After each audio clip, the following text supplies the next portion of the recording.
What is independent evidence for an EB-1A or an EB-2 National Interest Waiver petition? My name is Ingrid Perez. I'm an immigration attorney. I'm going to be answering this question today.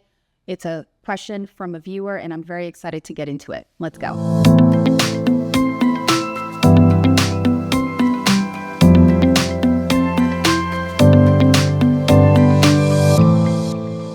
For those of you who don't know, EB-1As and EB-2 NIWs are self-petitions. They allow you to get an immigrant visa to become a permanent resident in the United States. You don't need a job offer. You don't need a labor certification. You can do it completely on your own. But these are two very distinct types of petition. EB-1As are for individuals with extraordinary ability. EB-2 National Interest Waivers are petitions for individuals with a minimum of an advanced degree, and they must be proposing an endeavor that is in a national interest. So I'm going to get into the types of evidence that is very good to support an EB-1A or an EB-2 NIW petition. One thing that I tell clients to do when they want to start this process is to familiarize with the policy manual. It's available online. You can print it. I encourage people to print it, read it over and over, underline it, highlight it. It's going to just, teach you so much. And I think it's really important that you are familiar and empowered during this process so you have the best chances of approval.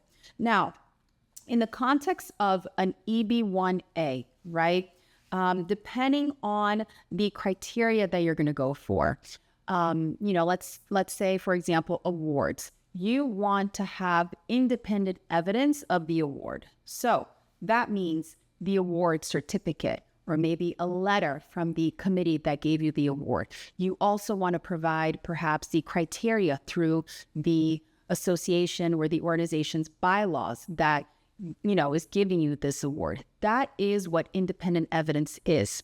Now, in the context of an EB-2 NIW, independent evidence looks, maybe completely different, but there's definitely some overlapping.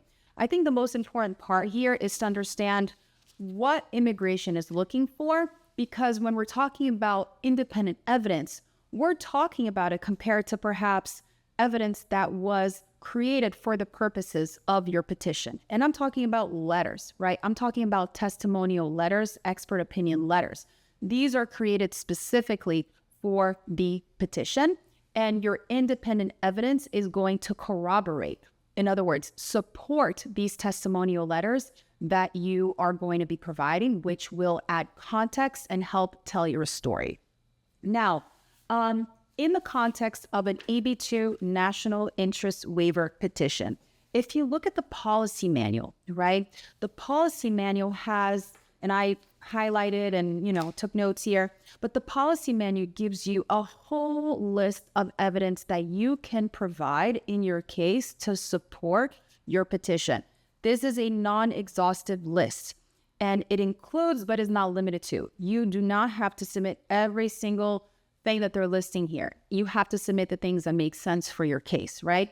So independent evidence that will support you being well-positioned in an EB-2 NIW petition could be your degrees, maybe an important certification that you have that allows you to exercise your profession, maybe a license that you need, right? So for example, if you are a medical doctor, you're going to need a license to be able to perform your activities. So having that independent evidence is of great importance.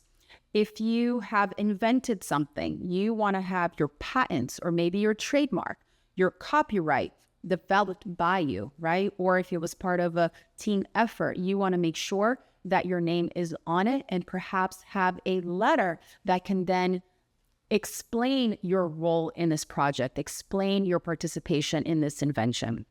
You also want to provide perhaps published media articles about you. But what does this mean in the context of independent evidence? You want these to be organic. These should be in actual, major publications or journals or trade publications, things like that. It should have an author. It should have a date that it was published. You should provide information about the publication itself to show that it is a major publication and not just written for the purposes of, your petition. Other things that you want to show, for example, is if you have received interest in your endeavor, or in the context in an EB-2, for example, that may be investments, right? If you're opening up a business, or maybe letters of interest from government agencies or customers or potential partners, employers, whoever, right? Now these letters are perhaps done for the purposes of the EB-2 NIW. However, they are coming from independent individuals. So those are really important as well. And I think that also in the context of an EB-1A, you want to make sure that you hit each element of the criteria with independent evidence.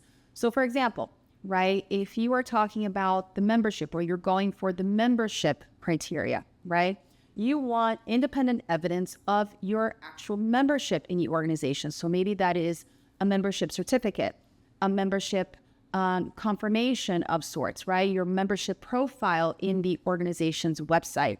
And then you also need to show that this membership, right, that you acquired this membership because of your achievements as judged by other experts. So that is sort of like the second part of this prong, right? And for that, you want independent evidence that can look like the bylaws of the association, where these experts, they refer to these bylaws to decide whether or not to grant you this membership. You also may want to submit the experts' profiles and their resumes about who they are. Who are these people that are reviewing your application for this membership? So when you're talking about independent evidence, this is verifiable information. These are things that are not necessarily created for the purposes of your petition. And one really important tip, if you are providing something that is online, I always like to make sure that the URL, that it's printed on the bottom of the page shows up, because it is your burden to show that you qualify for this benefit, and you want to provide enough information to the immigration officer to show that your evidence is legitimate. You don't want anything on there that will raise eyebrows. So when it comes to evidence, you want to be intentional. You want to understand how the immigration officer is going to perceive this evidence. You want to make sure that it stands up to what you're trying to prove. If you have questions about your evidence and how you can put together a really strong petition, please use the link in my bio. Send me your case information. I will review and get back to you. Thank you again for watching.